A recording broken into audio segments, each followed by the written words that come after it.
আশহাদু আল্লা ইলাহা ইল্লাল্লাহ।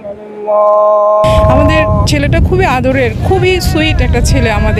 আমাদের এখন এই মুহূর্তে চাওয়ার কিছুই নাই। আমরা শুধু চাই যে কোনো অবস্থাতেই আমরা ছেলেটাকে একটা বডি চাই। আমরা বডি ছাড়া এখান থেকে আমরা কক্সবাজার থেকে যাচ্ছি না। ফিরাই দাও আল্লাহ। তার মা কোনো কিছু আপনার কাছে পেরে উঠছে না রে মাহবুব। এখানে ড্রোন উড়ানো হচ্ছে, এখানে রেস্কিউ টিম আজ থেকে 4, 5, 6, 7, 8, 9 দিন যাবত অক্লান্ত পরিশ্রম করে যাচ্ছে। আমার ছেলের স্বপ্ন ছিল প্রধানমন্ত্রী হবে, ক্লাস 5, 6 হবে। আমাকে এটা বললো প্রথম এসে, তখন আমি একটু ধাক্কা খেলাম যে এত বড় স্বপ্ন দেখে, কিন্তু আমি তো জানি যে স্বপ্ন তো বড়ই দেখতে হয়। আমি তাকে বললাম যে প্রধানমন্ত্রী হওয়া সম্ভব কেন? সম্ভব নয়। ও পারলো, আমি পারবো না কেন? উদাহরণ দিয়ে বলতো যে তারা পারলে আমি পারবো না কেন? তখন আমি একটু বাস্তবতায় ফিরে এসে বললাম যে তুমি একটু বাস্তববাদী হও। বাংলাদেশে প্রধানমন্ত্রী হওয়াটা একটু অন্য আরও কিছু বিষয় লাগে, পারিবারিক বিষয় লাগে, এটা আমি তাকে বললাম। তখন বললো আচ্ছা তাই নাকি? তা সে বুঝলো, সেটা বোঝার পর বললো তাহলে আমি তো মন্ত্রী হতে পারবো। হ্যাঁ, তুমি অবশ্যই মন্ত্রী হতে পারবে, ঠিক আছে, তুমি আমার কেরিয়ার নিয়ে ভাবো না। আমি আবার মাঝে মাঝে একটু কনসার্ন হয়ে যেতাম, আমি উদ্বিগ্ন হয়ে যেতাম, তুমি পড়াশোনা সিরিয়াসলি করো, যে আমাকে তুমি একটু ভাবো না, আমি আমার কেরিয়ার সব ঠিক করে ফেলছি। মাঝে মাঝে অবশ্য বলতো যে আমি বড় ব্যবসা করব, আমার বড় ব্যবসার ইচ্ছা, আমার প্রচুর টাকা দরকার, আমি ঘুরবো, আমি পৃথিবী ঘুরবো, পৃথিবীতে ইয়ে করবো, আমি একটু পৃথিবীটাকে দেখবো, এটা টাকা দরকার, আমার অনেক টাকা দরকার, আমি সৎভাবে টাকা উপার্জন করার জন্য ব্যবসা করব। আমি তখন তাকে বলতাম যে তুমি আগে পড়াশোনাটা ভালো করে করো। তখন সে কনভিন্সড। এই পরীক্ষার আগে, পরীক্ষার মধ্যে, এই যে ফার্স্ট ইয়ার পরীক্ষা, যে পরীক্ষা, সেই পরীক্ষা শেষ করে যে আসলো, যে এইবার এই কদিন আগে আমার সাথে কথা হলো যে কেমন পরীক্ষা দিলাম, আমি জিজ্ঞেস করলাম, সে আমাকে বললো যে আমি ফার্স্ট হয়ে যাব। ও ওইরকম ওই দুর্ধর্ষ রকমের একটা মেধা ছিল। জীবনে মাত্র 22 দিন পড়েছে, সিরিয়াস পড়া, যেটা 22 দিন পরে ইউনিভার্সিটির চান্স পেয়েছে। আমি বললাম তোমার জিপিএ 5 আছে, তুমি মেডিকেলে পরীক্ষা দাও, তুমি ইঞ্জিনিয়ারিংয়ে পরীক্ষা দাও, সব বাবা মা তো এটাই চাই। হ্যাঁ, সে পরীক্ষা দেবে না, আমি ওগুলো পরীক্ষা দেবো না, আমার ভালো লাগে না ওই সাবজেক্ট। আমার সাবজেক্ট ইন্টারন্যাশনাল রিলেশনস, আমার সাবজেক্ট হচ্ছে এই ডেভেলপমেন্ট স্টাডিজ, ইনক্লুসিভ সাবজেক্ট, এগুলো আমার কেরিয়ারের কথা আমি চিন্তা করে রাখছি। আমি ওগুলো পড়তে যাবো কেন? ডাক্তারি, ইঞ্জিনিয়ার, ওগুলো বলো কেন? রাগ করছে আমার উপরে। আমি আর কিচ্ছু বলিনি, ঠিক আছে, ওকে, ইউ আর রাইট, তুমি ঠিক আছো, তুমি তোমার মতো করে পড়ো।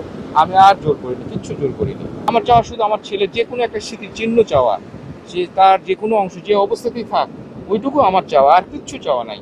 আমার এইটুকু চাওয়া, এইটুকুই আমার চাওয়া। ওর মা পাগলের মতো হয়ে গেছে, আমার ভাই বোনেরাও বলতেছে যে ওরা সাগরকে দিয়ে দিছে। এগুলো তো আসলে কথার কথা, আমি তো বাবা, আমি তো জানি যে না, ওগুলো না, যে ফর্মেই থাক, যে অবস্থাতেই থাক, একটু স্মৃতিচিহ্ন হলেও আমার সন্তান, ওটাই আমার সন্তান, তাকে নিয়ে আমি কবরস্থ করব, এটাই আমার চাওয়া। আমার সবচেয়ে কষ্টের জায়গাটা ওইটাই, যে যেই জায়গা থেকে তারা ভেসে গেল, সেই জায়গাতে একজনকে পাওয়া গেল, ওই দিনই পাওয়া গেল, আর একজনকে পাওয়া গেল নাজিরার টেক, যেখানে আমি দাঁড়িয়ে আছি এখন, সেইখানে। কিন্তু আমার ছেলেটাকে পাওয়া গেল না, এই 9 দিনও পাওয়া গেল না। তাহলে আমার ছেলেটা কোথায় আছে? কোথায় আছে? এই প্রশ্নটাকে আমি করব না? আমি যে করব না, সে তো আর আসমানে চলে যায় নাই, সে তাকে তো আর ঈসা আলাইহিস সালামের মতো আসমানে তুলে নিয়ে যাওয়া হয় নাই। সে তো এই দরিয়ার মধ্যে আছে, কোথায় আছে? আমি তো অসহায়, আমি তো এই দরিয়ার খোঁজ রাখি না, এই দরিয়াকে আমি চিনি না, আমি অসহায়, এক ক্ষুদ্র মানুষ। আমি এই কষ্টটা আমার থাকবে যে আমার ছেলেটা কই গেল, আমি জানলামই না, কোথায় গেল? এত মানুষ মারা যায়, এত মানুষের বডি পাওয়া যায়, সবাই বলে যে সাগর কিছু রাখে না, সাগর সুই নিলেও সুই ছেড়ে দেয়, কিন্তু আমার ছেলেটাকে আমি 9 দিনও পেলাম না। এই কষ্টটা আমি কখনোই মানতে পারছি না, আমার খুব কষ্ট হচ্ছে।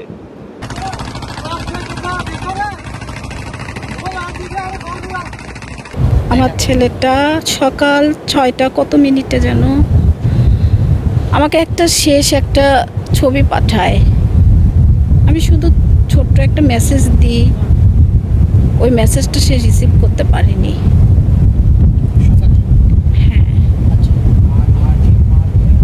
এই শেষ কথা ছিল। আর রাতে অনেক কথা হয়েছে, ওর সাথে একটু রাগারাগি করছি যে বাবা তুমি ওখানে গেছো, তুমি একটু সাবধানে থাকো। একটু রাগারাগি করছি যে না জানায় ওখানে গেছো, এগুলো একটু আমি রাগারাগি করছি আমার ছেলের সাথে।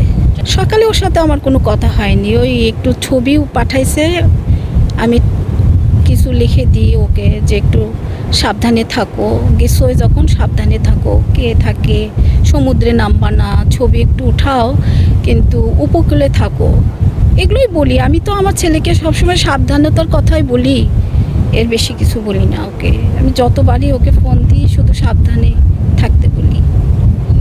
এখন আমার একটাই আশা, আমার ছেলেকে পাবো, আমার ছেলেকে ফিরে পাওয়া পর্যন্ত আমি এখান থেকে যেতে পারবো, আমার ছেলেকে এখানে রেখে যেতে পারবো। আমার ছেলেটা আমার বুকে ফিরে আসুক, এটাই আমি চাই। এই অথৈ সমুদ্রে রেখে তো আমি আর যেতে পারবো না, আমার ছেলেকে রেখে আমি বাসায় একটা মুহূর্তও থাকতে পারবো না। যে কোনো মুহূর্তে হোক, যে কোনো অবস্থাতে হোক, আমার ছেলেকে ফিরে পেতে চাই, আর কিছুই চাই না।